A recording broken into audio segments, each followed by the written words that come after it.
we set this shifter boot. This is for your Ford style trucks.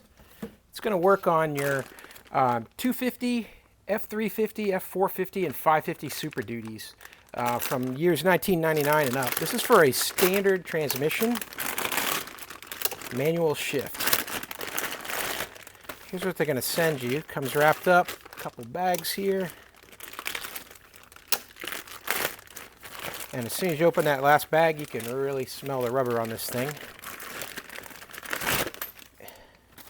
Yeah, this is a really nice shifting boot with the base already included on there.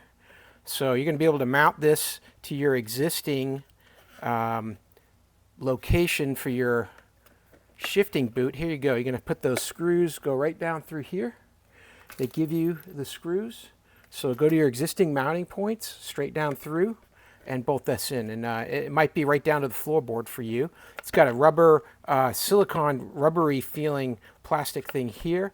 That's going to keep the water from splashing up and into the truck. And then the shifter is going to go straight through this small hole here in the center. And then this rubber boot's going to keep everything, all that heat down. That's really what you want, is you want the heat kept out of the bed of the cab of the truck, keep it down below the bed, and keep the water out too. So it's got everything you're going to need. It's got a lot of full movement here for this thing to flex through as you go through the gears and shift your truck. So if you've got an F250 on up for one of the older trucks, it's a manual transmission, then you're going to want to consider this for one of your replacements. If yours is torn, you got heat coming out of there, any other problems, this would be a good factory look and replacement. Hope that helps. Have a great day.